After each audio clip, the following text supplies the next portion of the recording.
One.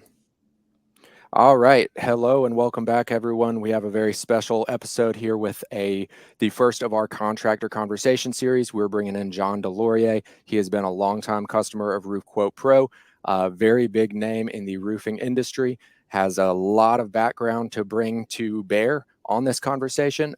So we wanted to bring him in and just talk shop for a couple of minutes. John, thank you so much for being with us. Thanks for having me. I'm excited. All right. Courtney, any preliminary questions for John before we dive into the kind of more prepared content that we've got? No, I didn't think that we were going to put him on the hot spot, but I was going to just stick to kind of what we had. And I'll even just start. John, can you tell us a little bit about yourself, your company, and a little bit of background in the industry? Sure. I love that you introduced me as a big name in the roofing industry. That is very funny to me. You're welcome. I've been in roofing a long time. It's been my profession for almost 13 years. And ironically, as we're filming this week, we're fully rebranding to Peach State Roofing, and we're in Georgia, the Peach State. We've been Delaurier Roofing for almost 8 years now. And of course, like many other guys in the industry, I've worked for other roofing companies. I've installed roofs myself. I was like the guy that they would send me to do somebody's barn or somebody's rental house, or somebody else needed, cheap labor. That was me starting out in the roofing space. So I've done that for a long time. I've also been an insurance agent, so I've seen that side of the industry. And because I've seen that side of the industry, we've been mainly a retail roofing company, retail residential. We love giving an excellent customer experience. I know we talk about that a lot, but in general, we focus on retail. We do insurance work, definitely, but that's what we do. We're pretty small. We're a small team. We have 4 people on our team. I've got Kathleen and Tisha, and Cameron is my Athens area owner, and I live in the Savannah area in Georgia, on a small island called Tybee Island, and we service that low country area, and Cameron services the North Georgia area. So that's my professional. I've got a wife and 3 kids, and I love my life right now. I really do love my day-to-day. That's how I kind of gauge my success, is if I can see my wife and my kids on a consistent basis and not be working 80 hours a week, and each day is good, each week is good. I know not everything can be great, but it's a good time in my life right now.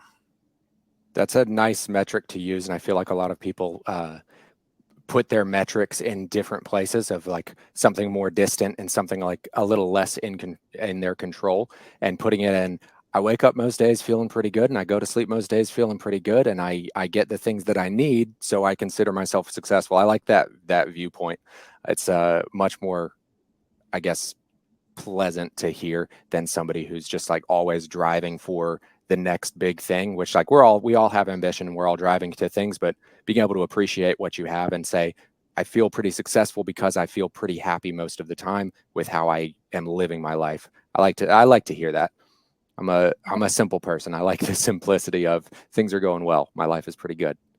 Yep. I didn't mention health though. Health is a big deal. Like, you can have a lot of financial success, and if you don't have your health, you don't have anything. So yeah, I'm a lot different than a lot of guys who are in the industry, which is, again, going back, why you call me a big name. It's like, I'm not really in that whole circle of like, let's do $50 million of stuff. I have different metrics for success generally. And sure. I think it's definitely relatable, because it's sometimes one of those pieces where, let's say if you're measuring your success based on money, but you're not truly happy and you're not healthy, what good is that? So I love that. Thank you for sharing. Yeah, not to mention the like constant moving of the goalpost. If like always have a goal that's unattainable, so that you're always pushing for, something else, or that like entrepreneur mentality that's so popular these days. Is like, not everybody wants that. Not everybody wants to start their own business. That's like the push. It's like, be your own boss. It's like, well, not everybody Not everybody wants that. I don't want that. I'm not interested in being my own boss. That's a lot of responsibility and a lot of the different way of thinking about things that's not suited to me, and it's not what I'm looking for in life. So it's nice to hear somebody giving a different perspective. Before we jump into the next primary question, I did want to ask, so your experience in insurance work has drawn you more towards retail work. Do you want to give me a little bit of insight into that? It goes back to what I was just saying. Quality of life. Okay. There's a lot of corruption, as you know, in the roofing space, from not just from roofing contractors, it's from the homeowners. So our ideal customer is not that person who wants your deductible paid. And like it, you can go down the rabbit hole of all the pitfalls of insurance work, but that's the reason in a nutshell. We have better customers who like our experience better, who value the things that we value, who write 5-star reviews. Generally, if you're meeting with a customer, I'm not saying that everybody's like this, but generally, if you're meeting with a homeowner who wants their deductible paid, they're very unlikely to write a 5-star review. If they do, it's out of like guilt because they may or may not know it's fraud. And it's just, that's not the like group of people that I want to be part of. Like I used to call them Delaurier Roofing family. Like I know a lot of people say that, but like in general, I'm trying to work with people. I interview homeowners more than they interview us. I know that we're always trying to earn business, but I'm really good about saying no and saying this is not a good fit. And my team knows it too. Like Kathleen is very good about identifying they're not a good fit and we're not going to pursue this customer. So that's in a nutshell why we pursue retail. It's because generally people that are good with their own money, they understand financing, they understand the insurance process is generally flawed, at least in our market it is. I know I'm speaking only for like my 2 little markets in Georgia. There's still a lot of insurance work in Savannah, but in general, it's easy for me to spot the type of person I want to work with. They don't give us as many problems. They understand that if you find 12 nails out of 35,000 nails, then it's okay. That's just they're more realistic. There's all those reasons are the reasons why I choose retail over insurance. Gotcha. Okay. Yeah, that makes perfect sense. And thank you for the explanation. I know it wasn't part of the plan today, but I had to get an answer on that one because very, very interesting diversion from, I guess, the rest of the pack.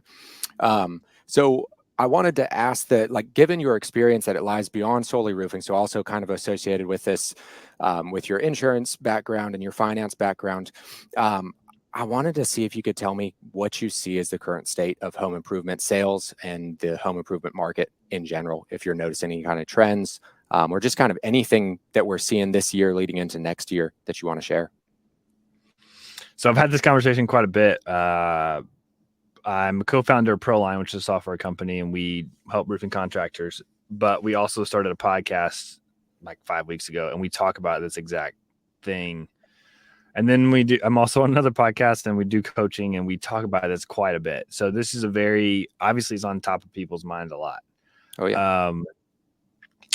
So again, going back to retail versus insurance, in general, we've not been good at selling financing for a long time. We've gotten a lot better in the past 2 years, but this year, the past 12 months, really, we've done more financing than we've ever done in the previous 7 years. Shows you the state of the economy combined, all the years.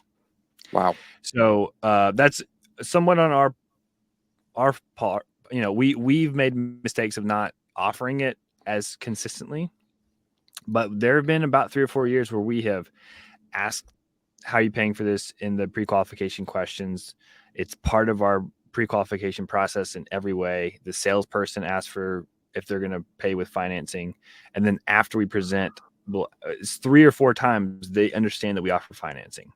We're offering it on our website, all of those things we've been doing for a while now.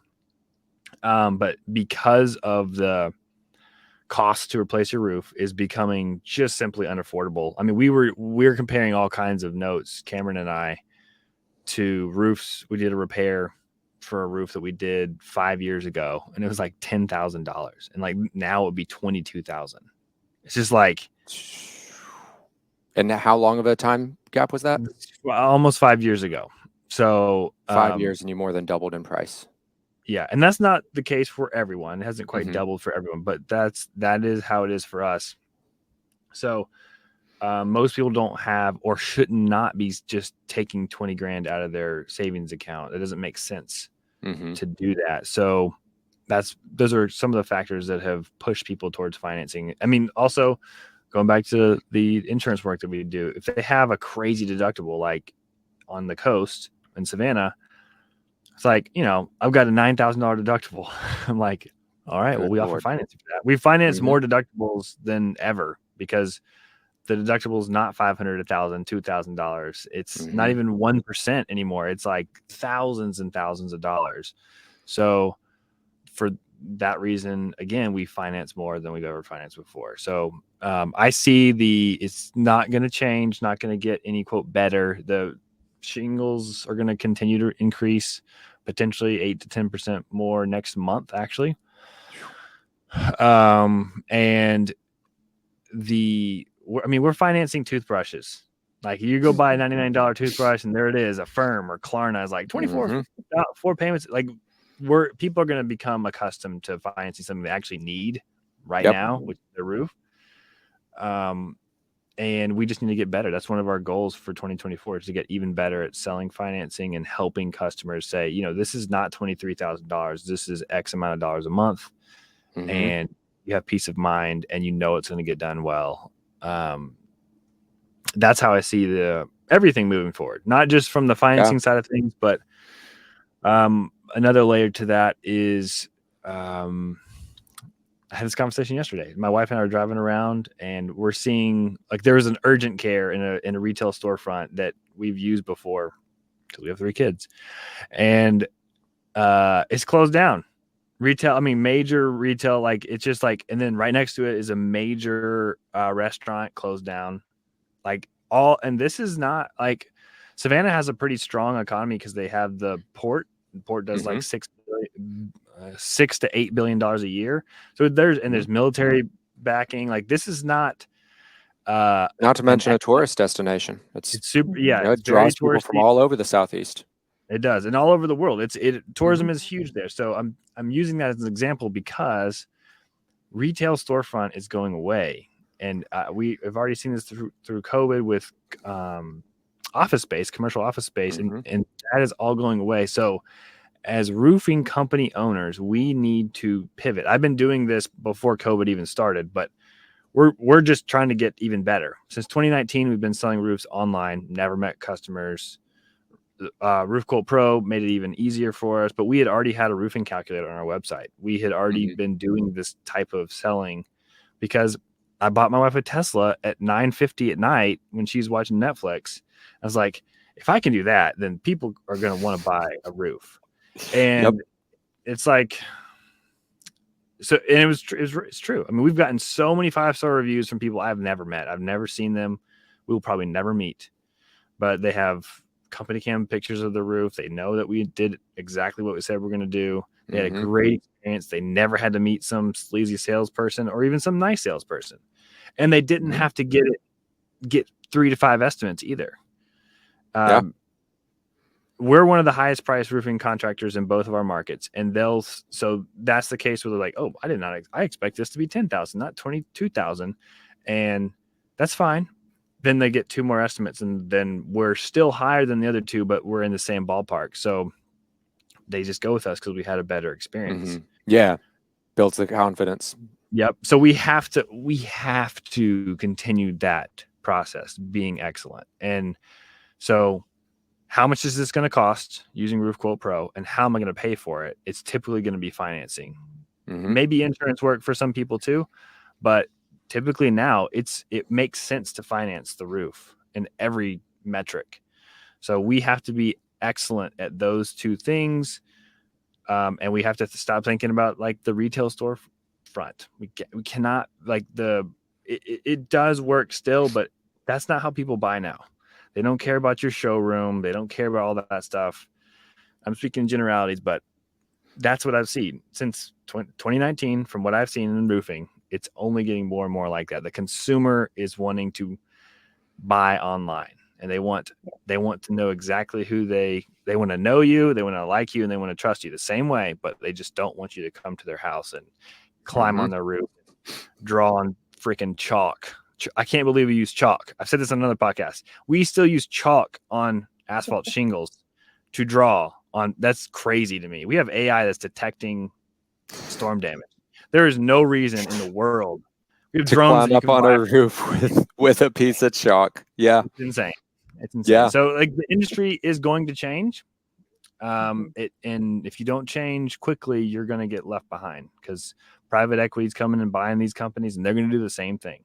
They're going to do it better than you. So, yeah, a lot to unpack there, but that's how I see the shift from how it used to be to how it is going to be. And if you don't believe it, you're going to go out of business. It will happen. Wow. Yeah, strong stuff. Before we jump into the next one, I did want to kind of touch on a thing or two with that. I talk about finance quite a lot. My background is in contractor financing, and that is one of those points of how are you going to pay for this? Because just like you said, I use this example on a podcast on Monday morning. How are you going to pay for this is presented to you everywhere that you go. From you go into a retail store to buy anything. You can pay in 4 payments at Target now. You can pay for anything in 4 payments at Target. And then the other question is, what else in your life do you drop over $20,000 on at a single time? It's your car. And just like you said, Carvana will buy your car online, sell your car online. You don't ever have I to use go it twice talk to already. anyone. I've used Carvana once. Obviously, you'd expect that from me, but like Carvana is great. Consumers are loving that experience. Definitely. Exactly. I don't want to go haggle with somebody. I'm bad at it. Just tell me what the thing costs, just tell me what the thing costs and build up enough trust that I trust that you're not completely ripping me off.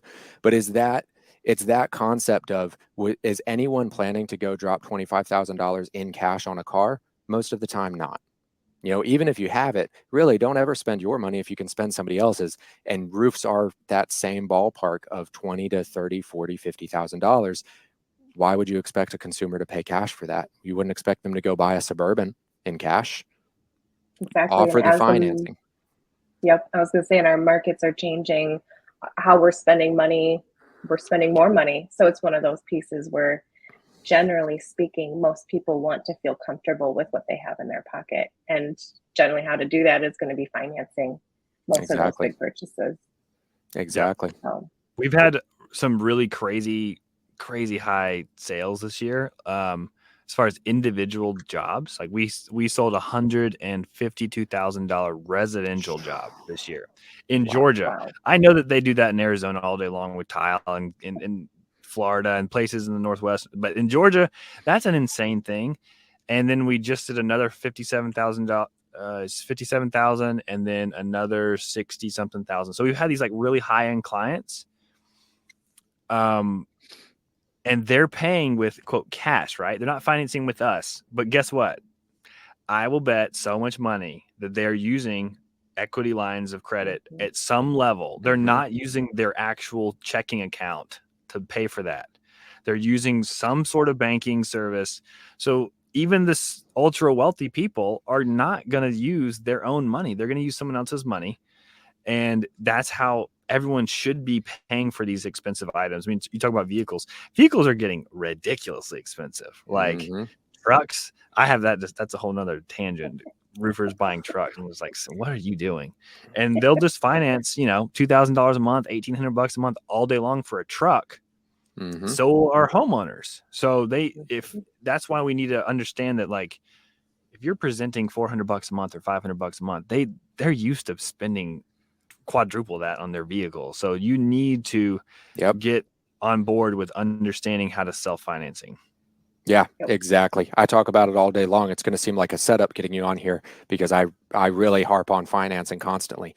All right, but I feel like we've taken so much of your time already. Can I get one more answer out of you? And obviously this is the $1 million question. How has Roof Quote Pro helped you to grow your business and to fit this model that you are building? I have this conversation quite a bit too. Because I was one of the first contractors at ROOFLE using RoofQuote Pro, they've sent me probably 30 to 40 different companies, maybe 50 companies. And so I'm pretty honest. I'll say that ROOFLE's team and roadmap to develop new features in the software is amazingly fast and actually helpful for the contractor. So if you sign up with ROOFLE, know that it will continually improve for your benefit, not just some, wish-washy feature. That's really important for us, for me as a roofing contractor, to know that the company's moving forward. So from September 1st of last year when I signed up to now, it's drastically different. So now it's December 2023. What it does for me is help drive. It's a lead magnet for my business. So I'm able to run ProLine text message and automations and emails. So if somebody is at 9:50 at night, or there's a guy we sold at 6:50 a.m., he's using RoofQuote Pro. We're getting his information, lead magnets in there. He gets a link to schedule an inspection. We sell the job 3 or 4 hours later. That's how I'm using RoofQuote Pro right now.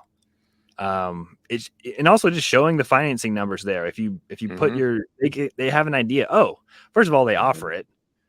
This company offers financing, and secondly, they have like legit ideas for what their roof will cost them. I think those two things are huge. Again, how much is this going to cost, and how do I pay for it? They're getting those two questions answered.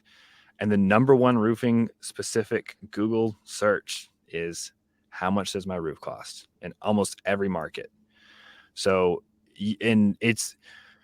I said this yesterday, there's other, as you may know, as you guys I'm sure know, there are other instant quote tools out there. The difference between what RoofQuote Pro does and the other tools is that it gives more specific details and a better user interface. Why that's important to homeowners, they want to know exactly what they're getting. They don't want to see some clip art like, okay, this is roughly what it is. This is around. They need more details. If they're going to have that online experience, and they don't want a human to come there to hold a sample board up, say, here's what we're looking at, here's and touch and feel it. They still might do that later, but when they're watching Netflix at night, they want to see details. And if you have something in generality, it doesn't help them as much. They need to know, this is what I'm getting. This is the warranty I'm getting. This is what's not included. This is what is included. These are the colors that I'm getting. This is the manufacturer. They need to know all those things. They want to know those things. And they want to know like 3 options for financing too. They want to know all that stuff right away. Yep. So those are a couple big advantages of using RoofQuote Pro versus other tools. And it is meaningful. It's hard to quantify if you're, as a contractor, like, well, this is the same and this is a cheaper tool. Okay. Well, it's hard to quantify that because you're tied to maybe those different softwares. But the customer, if you think about the customer experience, you know that it's better, and you should value that over everything else. Then you need to figure out your own personal overhead. You need to think about the customer's experience first, and then you'll sell more roofs.